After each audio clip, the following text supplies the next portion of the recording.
আসসালামু আলাইকুম রহমতুল্লাহ। দেশ ও দেশের বাইরে কাছে এবং দূরে অনেকে আমার ভিডিও দেখে থাকেন। আপনারা জানেন বাংলাদেশে দুজন মুনাফেক মার্কা এমপি আপনারা জানেন মাশরাফি বিন মুর্তজা নড়াইল ২ নং আসনের এমপি এবং ব্যারিস্টার টাকলা সুমন, তিনিও একজন এমপি বাংলাদেশের। এই দুজন বর্তমান বাংলাদেশের নাম করা, যারা অর্থের লোভে অনেক লোভী, যারা অর্থের লোভে যারা দল ত্যাগ করে, দল পরিবর্তন করে, তাদের থেকে জাতীয় বেঈমান এবং জাতীয় মুনাফিক আর কেউ হতে পারে না। এই জন্য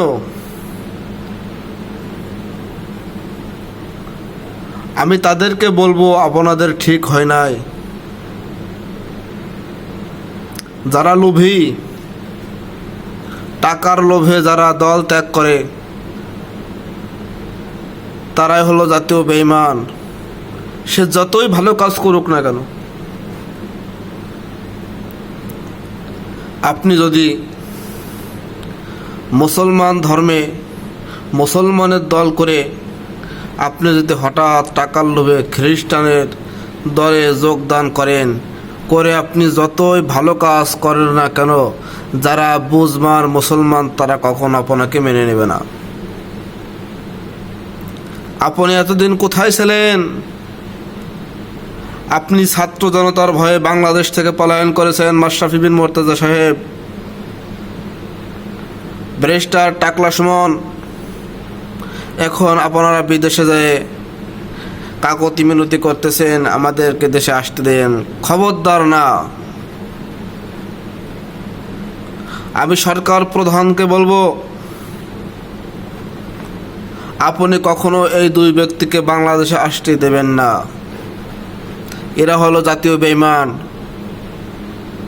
হতে পারে তারা আপনার সাথেও এসে বেঈমান করবে।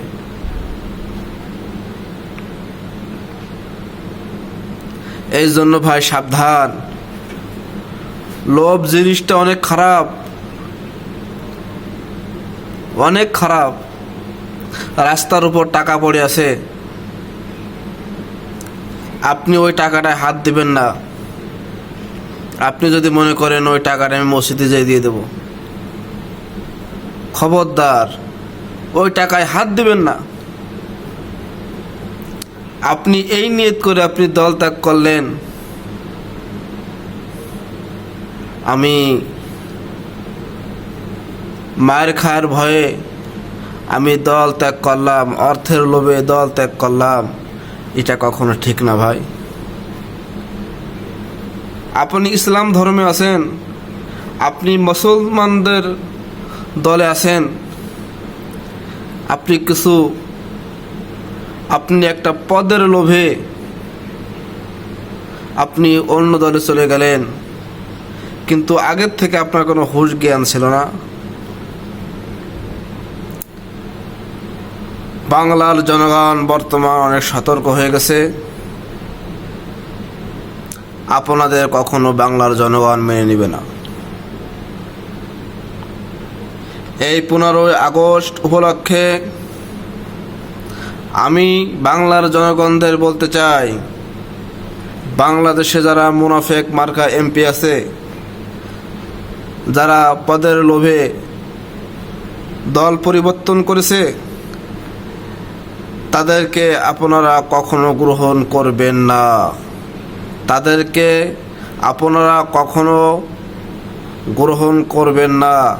তারা কেমন যেন বর্তমান সময়ে ছাগলের 3 নাম্বার বাচ্চার মতো, না পাবে এই সাইড এক সাইড, না পারবে অপর সাইড। এই বলে আমি আমার বক্তব্য শেষ করলাম। আসসালামু আলাইকুম ওয়া রাহমাতুল্লাহ। আল্লাহ পাক রব্বুল আলামিন আমাদের সবাইকে মুনাফিক হতে হেফাজত করুক। আসসালামু আলাইকুম ওয়া রাহমাতুল্লাহ।